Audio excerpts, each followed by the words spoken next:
파텍 필립이라고 세계에서 제일 유명한 시계 브랜드가 있거든요. 모토가 그거야. 이 시계는 네 게 아니다. 다음 세대에게 물려줄 걸 네가 잠시 보관하고 있는 거다. 유치도 그렇죠. 유치 니네가 끝이 아니라 영구치까지 갈 수 있는 이 중요한 공간을 잘 유지해야 된다. 책임감을 좀 가져야 돼.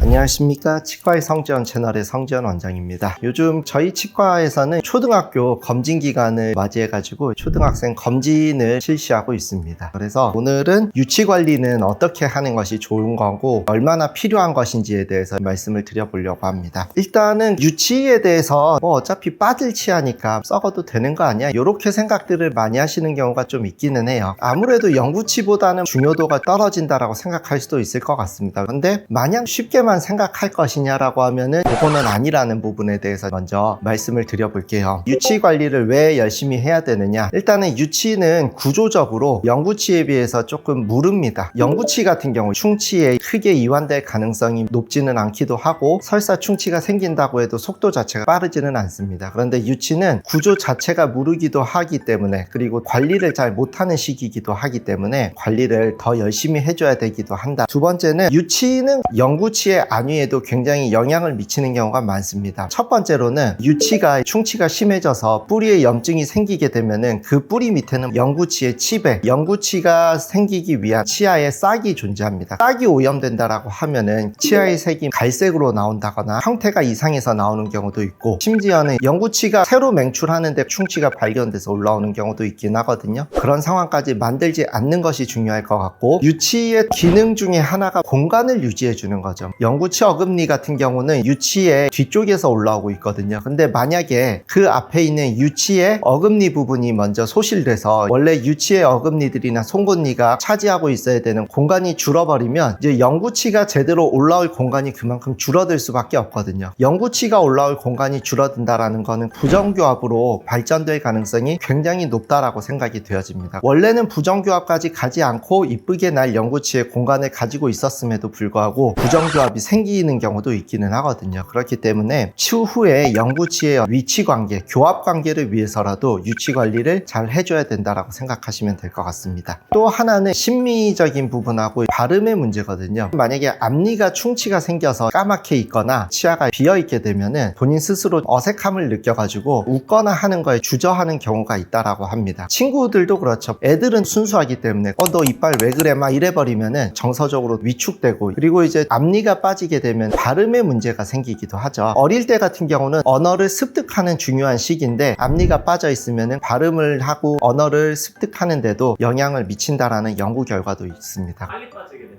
치과에서 어떤 조치를 하게 되나요?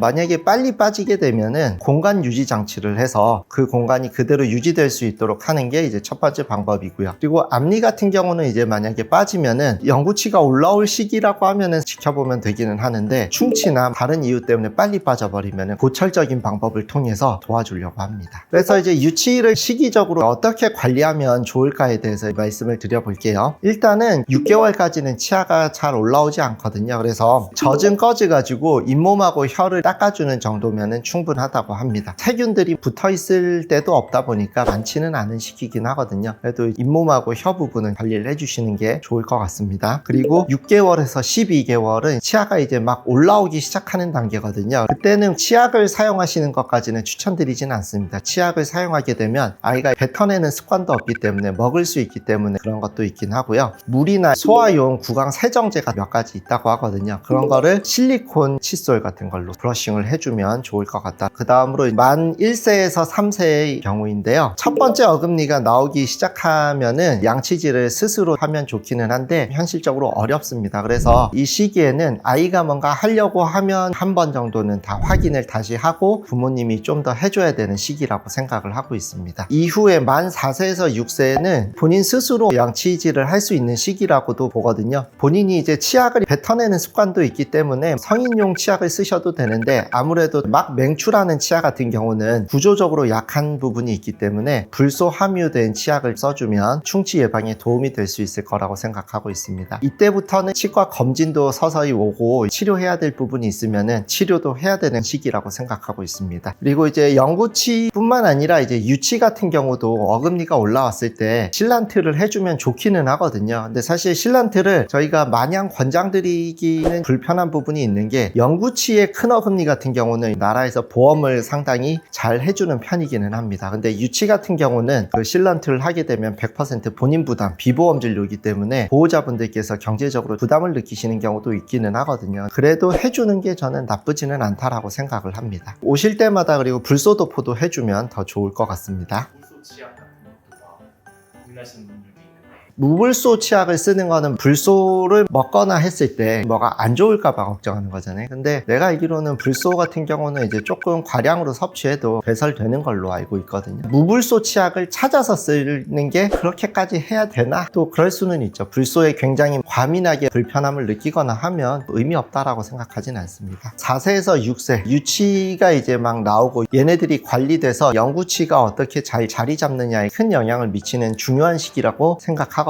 유명한 얘기가 있죠. 파텍 필립이라고 세계에서 제일 유명한 시계 브랜드가 있거든요. 파텍 필립의 모토가 그거야. 이 시계는 네 게 아니다. 네 다음 세대에게 물려줄 걸 네가 잠시 보관하고 있는 거다라는 그런 어떤 모토를 가지고 시계를 만든다 그러더라고요. 유치도 그렇죠. 유치 니네가 끝이 아니라 영구치까지 갈 수 있는 이 중요한 공간을 잘 유지해야 된다. 책임감을 좀 가져야 됩니다. 그리고 이제 6세에서 12세는 치아 교환기라고 하거든요. 새로 영구치가 나는 시기인데 치과 오셔서 빼시는 게 조금 더 나을 것 같아요. 여기서 많이들 질문하시는 게 늦게 빼면 덧니 나는 거 아니냐라고 걱정하시는 분들이 많기는 하거든요. 근데 덧니 나는 거는 공간이 부족해서 덧니가 나는 경우가 많지 늦게 빼서 덧니가 나는 경우는 별로 없다. 너무 늦게 빼는 거에 대해서 크게 걱정하실 필요는 없을 것 같아요. 많이 흔들려서 이제는 쉽게 뺄 수 있겠다 싶을 때 오시거나 아니면 영구치가 다른 방향으로 나고 있는 게 확인이 됐다라고 하면은 그때는 치과 오셔서 발치하시는 게 낫지 않을까 생각합니다. 집에서 하는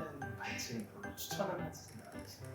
보호자분들께서 뭐 문고리에다가 유치를 묶어가지고 이걸 딱 트라이를 할 때 이게 정말 요 정도 힘만 딱 줘도 빠질 수 있을 단계인지 아닌지에 대해서 판단을 과연 할 수 있을까 의구심이 있기는 하거든요. 걱정되는 상황.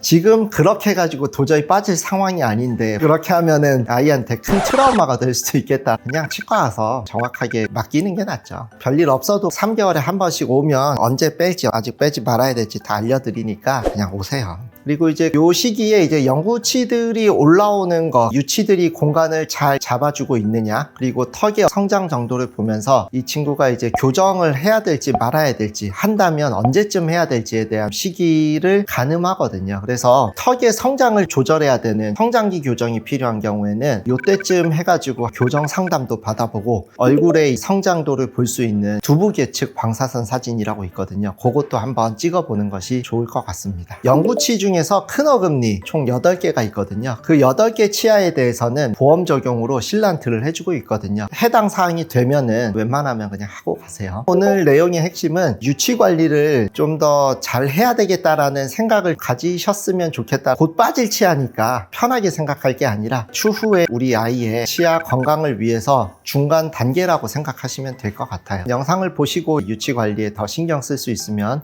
좋겠다라는 마음으로 이 영상을 찍어봤습니다. 오늘 영상도 시청해주셔서 감사합니다.